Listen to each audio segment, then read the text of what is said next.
안녕하세요. 정환입니다.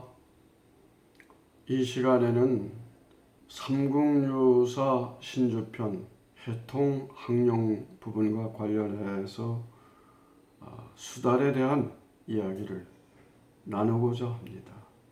잠시 노래를 들으시고 이어가겠습니다.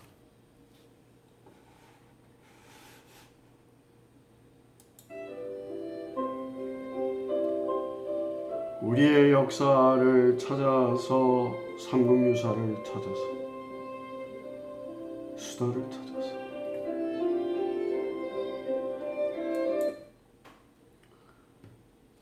여러분 물개라고 흔히 하지만 수달이라고도 하지 않습니까? 수달. 그 수달과 관련해서 혹시 달제라는 말을 기억하시나요? 수달 달자 제사 제자죠. 그러니까 우리가 이제 제사를 모실 때 그 제상에 여러 가지 음식을 많이 이렇게 늘어놓지 않습니까? 마찬가지로 수달이 물고기를 잡아서 볕 바른 곳에다 이렇게 이제 쭉 늘어놓는 거, 이걸 원래 달제라고 이렇게 하여튼 부릅니다. 한번 그림을 보실까요? 보시면 이게 이제 수달이잖아요. 물개처럼 보이니까 이게 수달 달자 제사제자인데요. 요게 이제 요쪽 왼쪽에 있는 요게 이제 개사슴 녹변 개죠.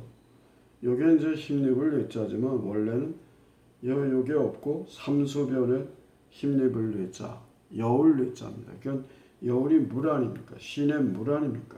물의 물개죠. 이제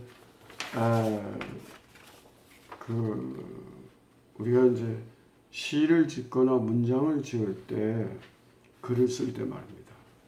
그 주위에 뭐 여러 가지 참고가 될 만한 그런 자료들을 내려놓는 거, 이걸 또 달제라고도 합니다. 이제 일반 말로는 다싸이라고 그러고 중국말로는 달제를 따지 이렇게 합니다. 따지.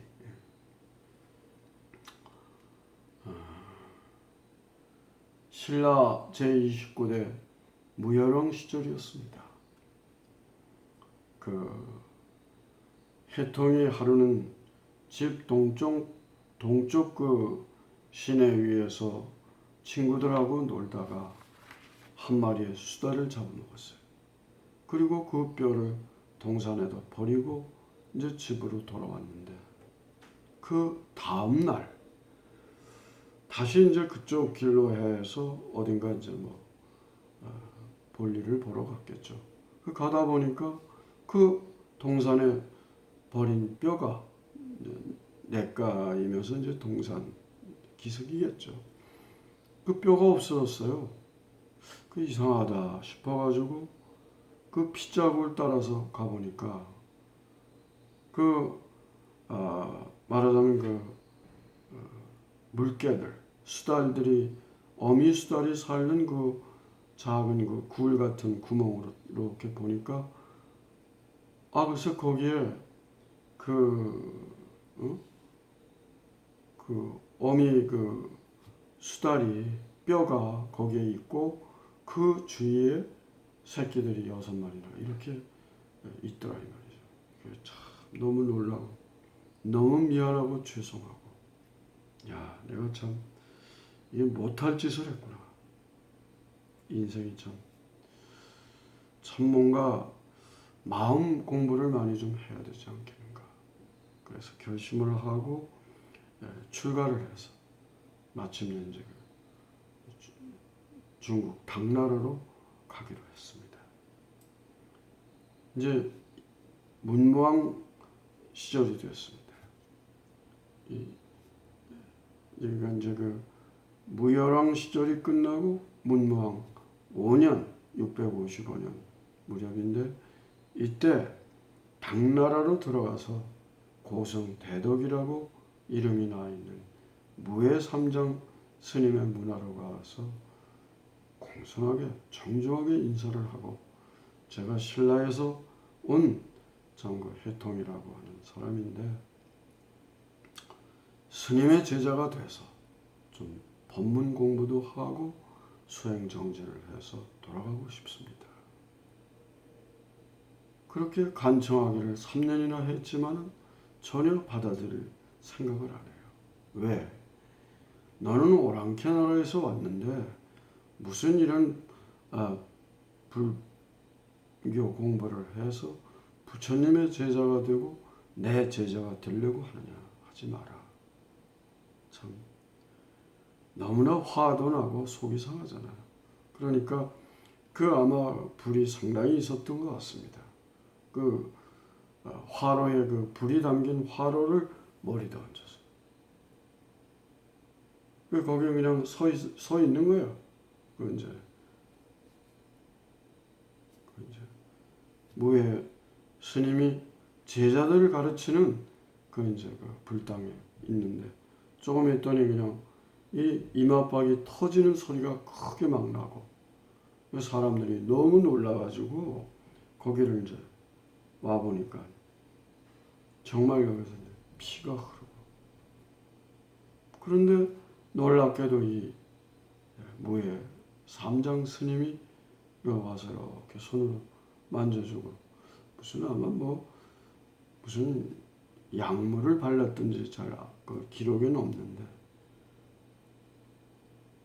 거짓말같이 그게 이렇게 나았고 그래 네가 그렇게 좀 간절한 그런 그 성심을 가지고 내 제자가 되고 불교 공부를 하겠다고 하니까 내가 이제부터 너는 나의 제자가 됐다.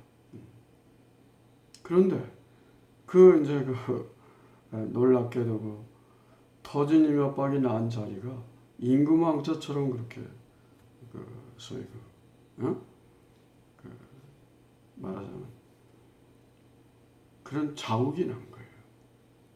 그래서 그 뒤로 사람들이 왕화상 임금왕자를 넣어서 화상 스님을 이제 중국에서는 화상이라고도 하잖아요. 이 화상아 그러잖아요. 스님을 이제 화상 또는 대사, 뭐 승 또는 뭐 스님 그렇게 여러 가지로 부르죠. 그래서 신라로 돌아왔어요. 문무왕 때 삼국 통일이 됐고 그 뒤에 그의 아드님이었던 신문왕 시절이 됐어요. 근데 와서 보니까 신문왕이 즉위한 지 그렇게 오래되지 않았는데 악성 종기가 났어. 등창이 났어. 참 큰일이잖아요. 국왕이 그 등창이 나서 뭐 죽지 않으면 참 자칫하면 이제 병신이 되게 생겼단 말이죠. 그래가지고 그 해통 스님을 불러서 이거 어떻게 하면 좋겠는가? 어떻게 하면 좋겠어?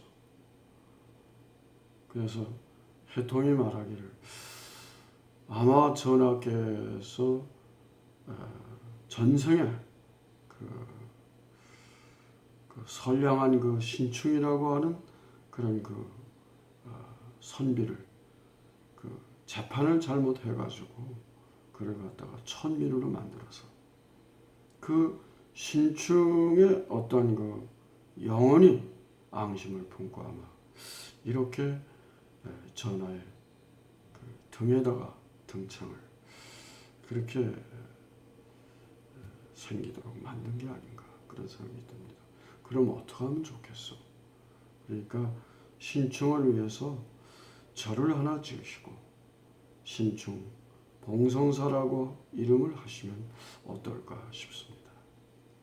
그래 그 말대로 정말 그 절을 짓고 그 절을 신충 봉성사라 했어요.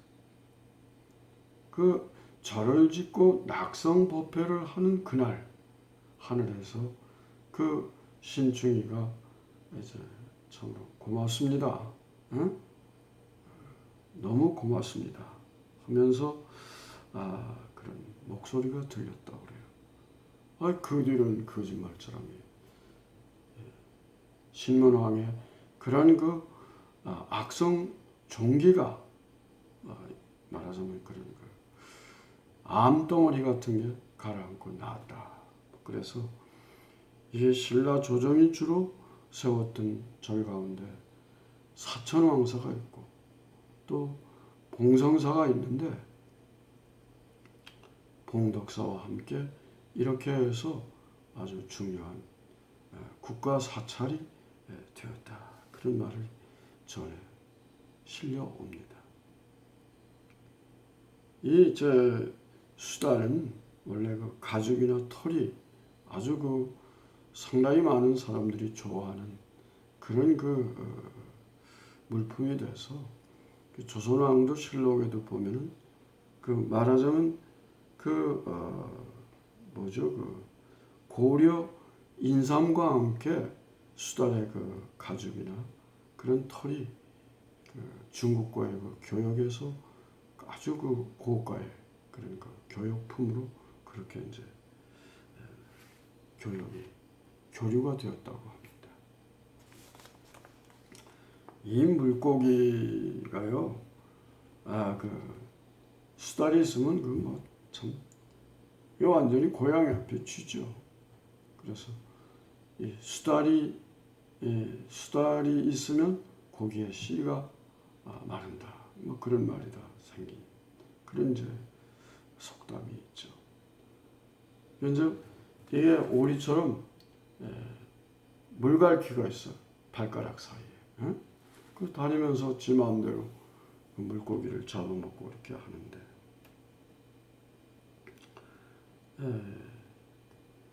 이게 한마디로 수달은 이제 물개죠.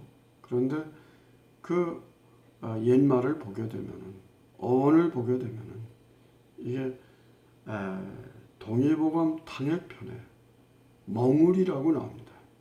수달이 멍울이. 그럼 멍울이라고 하는 그 어원은 어떻게 보면 되겠는가? 이 멍울은 똥을 말합니다. 똥. 이 수달이가 이제 모래톱이나 바위 같은 데다가 똥을 넣어서 멍울을 넣어서 그게 굳어지고 그렇게 되면은 마치 수달의 똥을 보고 새끼들이 어미 수달을 찾아오기도 하고 친구들이 이런 친구 수달을 찾아오기도 하고 그런다는 것이죠. 이는 흔적을 남겨라. 그러니까 이 똥을 말하는 멍울에다가 사물이나 사실을 뜻하는 전미사 이가 붙어서 멍울이가 된 것이죠. 그래서 참 이렇게 어떤 자신의 흔적을 남기는 거예요. 우리 사람들도 마찬가지로 참 인생이 짧고 하지만 그래도 뭔가를 훌륭한 작품을 남기고 싶은 마음 누구나 가지고 있습니다.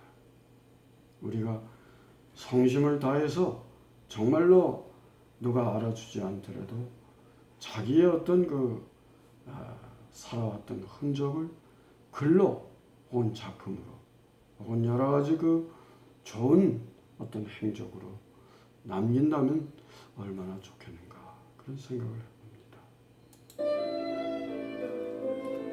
여러분 건강하고 행복하세요.